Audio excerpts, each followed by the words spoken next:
Hello, and welcome to a new Minisode of Coaster Kings A through Z. This is Sven, and the letter of the week is F for Furius Baco.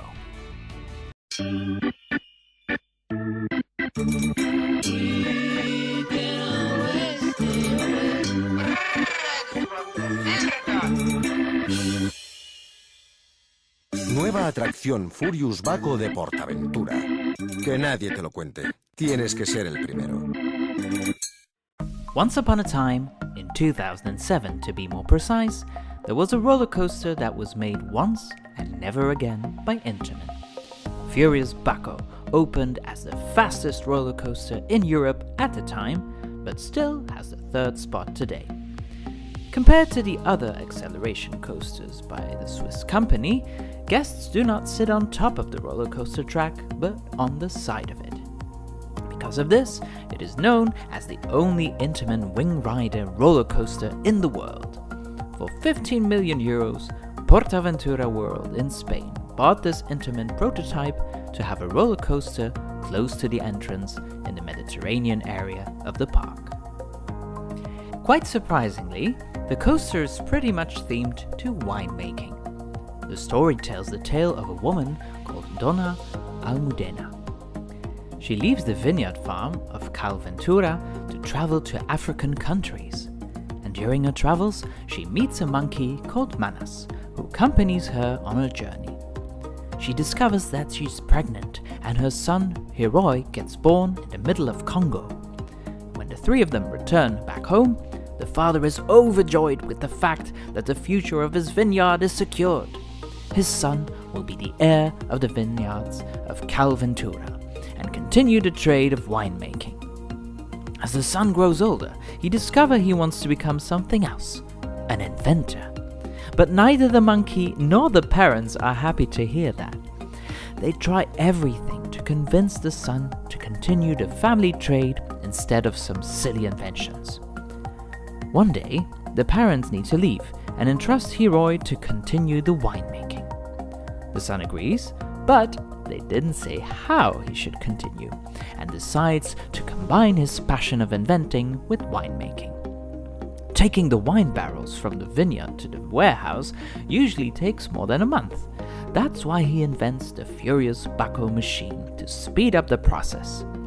He discovers, after a few failed attempts, that counterweight is necessary for his machine to work. But test dummies don't seem to do the trick, as you will see when walking around the queue. But that's where you, as a guest, come as volunteer to help out. You can walk through the vineyard queue towards Hiroi to launch the barrels to the warehouse. The monkey Manas, as usual, sabotages the machine, as can be seen during the pre-show of the ride, and things go terribly wrong.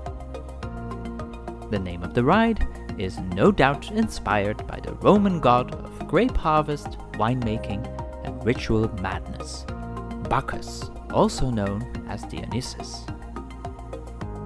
The layout is rather simple of the ride, and the statistics are not so impressive on paper. A max height of 14 meters and a length of 850 meters. That's 46 feet high and 2,788.8 feet long. Once you leave the station, you enter the launch section with a little pre-show. After that, hold on tight, because you will then experience the launch of 135 kilometers per hour in just 3.5 seconds. That's 83.9 miles per hour, slightly upwards, to then go into the first turn. After a zigzag, you turn back into an inline twist inversion to finally turn back over the water into the station.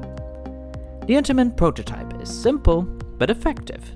As it stays low to the ground, it gives a sensation of a continuous high speed during the entire track layout.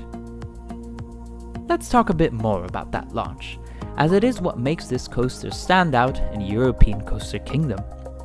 With a force of 4.7 G, you definitely are in for a powerful sensation. A hydraulic propulsion system with 24 hydraulic motors and 2 high-pressure accumulators drives a catch car that launches the train. oil is used to reach high pressure levels in a large nitrogen reservoir. And once the correct pressure is reached, the oil gets released to activate the hydraulic system, which in its turn moves a large gear assembly and the cables of the catch car. 10 tons of oil must be kept at 40 degrees and constantly refrigerated after each launch as it heats up. The catch car has 2 large cables, and those get renewed several times a year to ensure maximum safety. There's also a third cable to bring back the catch car back into position.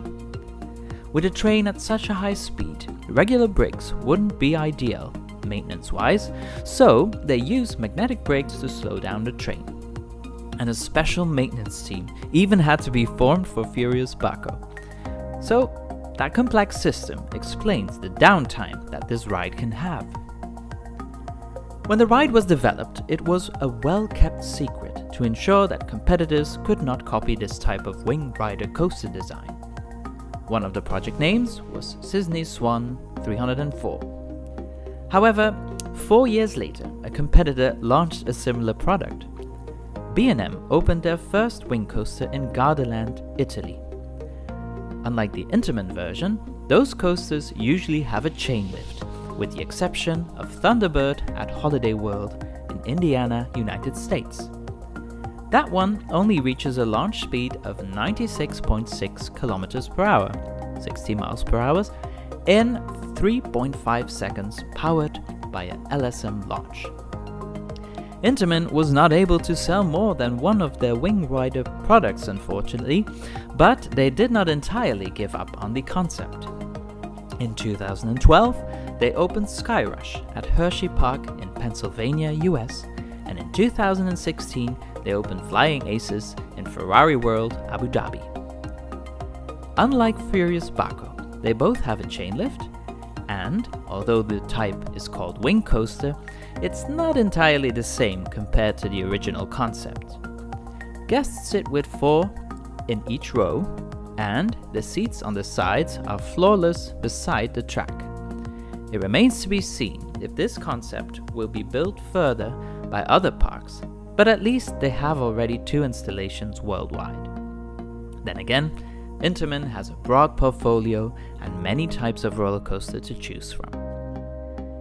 If you ask the opinion of someone who rode Furius Baco, you will usually have either a supporter or a hater. The coaster isn't known for a very smooth experience, especially if you sit on the outer seats. But the seats close to the track, in general, give a pretty fun experience. Those who love the ride do so because of the launch and the concept as a whole. And when visiting PortAventura World, go check out the entrance of the ride, as it may show what time the ride is open. Sometimes it only runs in the morning, and sometimes only in the afternoon or evening. So our advice, if you see the coaster running, go for a ride on this unique roller coaster in the world. Thank you so much for listening. Visit thecoasterkings.com for exclusive park updates and a full range of coaster and park related merchandise. And please make sure to follow and rate Coaster Kings Radio wherever you're listening. For Coaster Kings Radio, I'm Sven Populier, and join us next week for another installment of Coaster Kings A through Z.